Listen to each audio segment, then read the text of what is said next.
Hello there everybody, What Culture Wrestling's Adam Cleary here, and just before I start, pro wrestling is not better without a crowd. I know what it says on the door, I know what the sign says, I know what the headline is, but it's not the point I'm trying to make. The fans that pack into all the arenas, the gyms, the sports halls, the bingo halls, everywhere else you can think to put on a wrestling show, they are the absolute lifeblood of the entire industry, and without their enthusiasm, their participation, and importantly, their money, none of this would work, full stop. It's not better without a crowd. Let me make my point. But the thing is, the current situation has made pro wrestling either unrecognizable or entirely unpermissible, and as a result, a lot of things about it are having to change. Most notably, that it's now having to go forward without a live crowd. We've never really done this consistently in the big promotions, so this is new to everyone. And the thing is, being such an important aspect of the whole production, their absence means that the companies have to rethink certain ways in which they do things. Like in WWE, the crowd is literally a branded part of the experience. The WWE Universe is used to sell tickets and shares in equal measure, and if you go to an event, you'll quite often be blinded by the spotlights because they want you to look good in the background. They don't care whether or not you can see. So yes, as a result, WWE, NXT, AEW, they're all having to rethink how they shoot their pro wrestling shows. And a lot of these changes are very grim and very depressing, but others are surprisingly good in unexpected ways.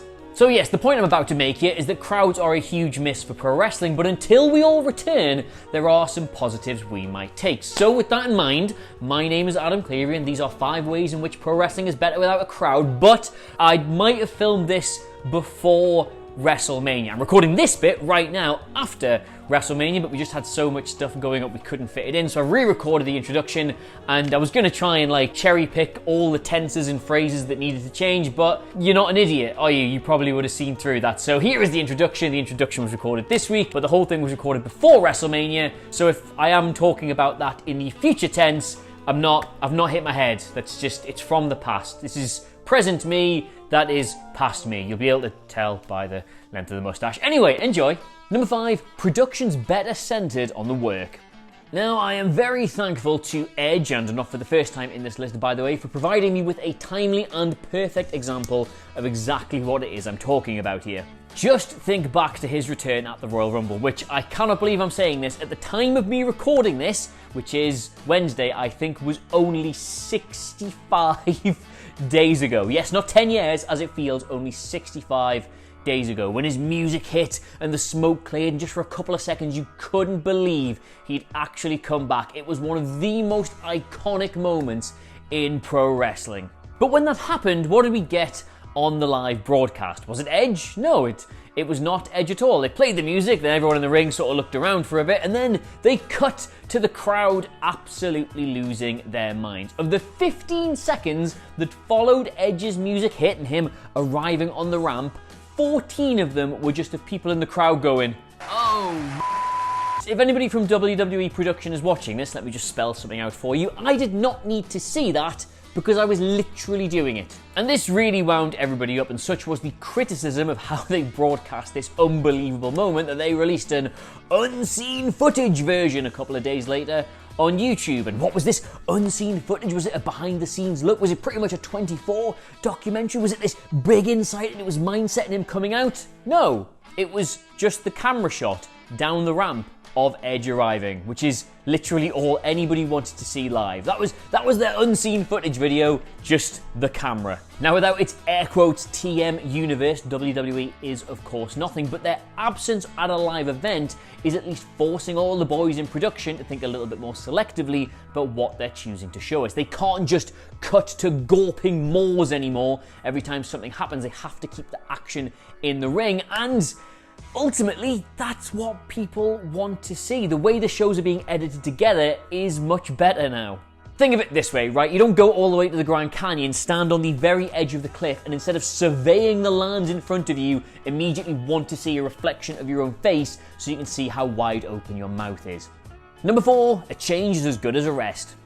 This one's maybe already over, but it certainly applied to the first couple of weeks of all of this. There was this burning curiosity with everything in pro wrestling to see just how they were going to cope with it. How will they do all the feuds? How will they do all the matches? How will they do all the promos? Which wrestlers will and will not be involved? How will it look without a crowd? How on earth will they get through WrestleMania in all of this? These are not questions we were expecting to ask going into this week, but questions we've asked nonetheless. The irony in this is that WWE so desperately wants to be unmissable, highly talked about, captivating, unpredictable television, and in the midst of all this, they kind of got exactly what they wanted, like empty show arenas, pre-taping WrestleMania, Triple H on commentary. All of this was unthinkable a couple of weeks ago, but is the reality we live in right now.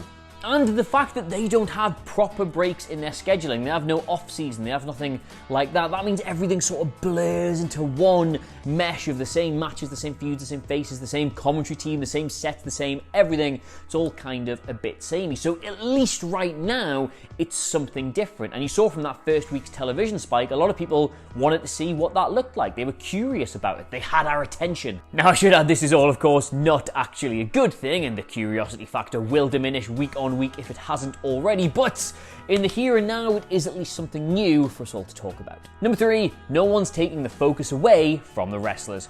Now, if you've ever been to a wrestling show, big or small, you will be aware that there is just a small minority of fans who dearly, dearly love making the whole thing just about them. Now, yes, fair enough, you have paid your money, and without your enthused participation, none of this would work, but it's also very important to know when to just sit down and when to just shut the f*** up. Now, you know exactly the kind of people I'm talking about, don't you? Fans who will get in wrestlers' faces for no reason, fans who'll throw things into the ring, fans who think they're really clever and really funny by blurting something out right in the middle of an important promo, thus putting the performer off. The kind of fans who'll still catcall female wrestlers, literally anybody who's ever done a watch chant, and of course, Izzy. Imagine how much better pro wrestling would be without any of these people.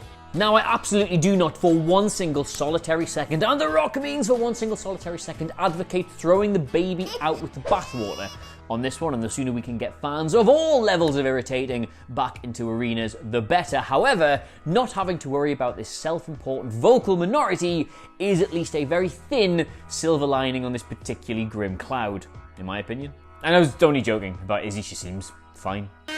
Number 2, you can better form your own opinion. Now, I'm just going to hold my hands up here on this one and say there have been times during my, air quotes, career when I've been watching pro wrestling, either live or on television or whatever, and I've been forming an opinion about something and then seeing that the crowd's opinion was different and then started to reconsider. Do you know what I mean here? Like, sometimes you'll watch something and think, wow, this absolutely sucks, but then you can see every single person in the arena seems to be absolutely loving it, and you think, oh, well, do you know what? If it's getting over with the live crowd, it must be doing something right, and you'll soften your own criticism a bit. Likewise, some days I walk into work and go, did you see that thing last night? It was absolutely brilliant, only to be told that no, it wasn't, and I go, oh, well, maybe.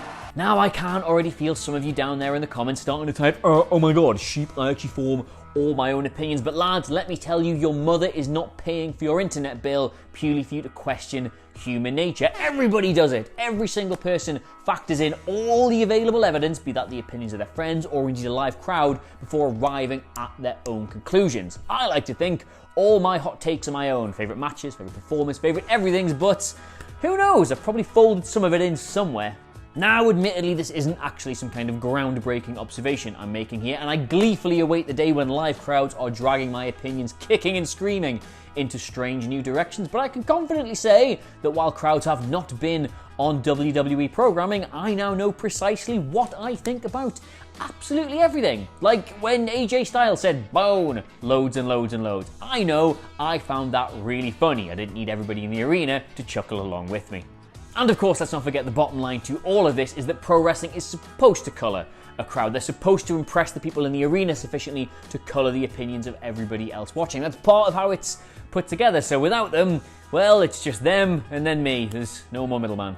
Number 1, the promos are now high art. You go out there and you ask any single non-wrestling fan to do an impression of a wrestling promo, and what they will do is they will take bits of Hulk Hogan bits of Randy Savage, and then those two goon, like, rhino people from the Teenage Mutant Ninja Turtles, bundle it all together into one personality, turn it up to 11, and point their finger loads. And what that should remind you of is the very fact that pro wrestling today bears virtually zero resemblance whatsoever to the pro wrestling that non-pro wrestling fans think that pro wrestling is. Everything is completely different. The in-ring work, the physiques of the performers, the production, the scale of it, the style, absolutely everything is completely different, but nothing is more different than the mic work.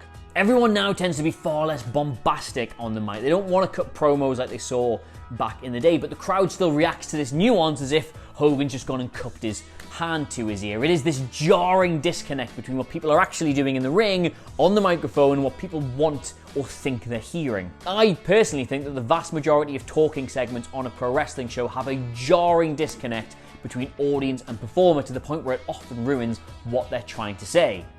It hasn't lately. That recent clip of Bray Wyatt telling John Cena it's gonna be a massacre, and then Edge travelling 17 hours just to talk about Randy Orton, not to him. Even that bit The Undertaker did on Raw this week. These have been some of the best on-the-mic segments WWE has produced in the last couple of years, and it's absolutely no coincidence whatsoever they all happened not in front of a crowd. Now, if they'd done it on a regular episode of television, there would have been a lot of pacing around, there would have been a lot of call and repeat, there would have been a lot of heating the crowd up and waiting for them to cool down and long pauses between the different bits as they were getting cheered or booed or whatever. But without those, it's just performer and audience. You don't have to improv with thousands of other people at the same time. It's pure theatre. It is bringing the best out of a lot of these performers and subsequently their storylines. So if there is one thing we can take away from all of this, it is not that pro wrestling is better without the crowd, but maybe some pro wrestlers are. So there you have it, those were 5 ways pro wrestling is better without a crowd, and yes, hello, present Adam back again to explain why past Adam was talking like he had hit his head quite severely. You see, I was kind of right about pretty much everything. We're right to be positive about all these things, and believe it or not, I didn't know they were going to do the Boneyard match or Firefly Funhouse, so the final point I want to make is it's forcing them to think outside of the box. We would never have got those 2 matches under normal circumstances. So, until crowds do return to pro wrestling, WWE and everybody else have got to think of new ways to do things, and so far, they've been pretty good. You see, everything works out in the end, and if it hasn't worked out, then it's not the end. Let me know what you made of it all in the comments below. Of course, don't forget to like, share, and subscribe. Again, apologies if that was slightly confusing. Filming it over 2 time frames is a bit Avengers Endgame, but whatever, we got through it. My name has been Adam Cleary. Hit me up on Twitter at Adam Cleary, C-L-E-R-Y. But in the meantime, thank you so much for watching. I will see you soon in the future, because that's it complete now. Goodbye.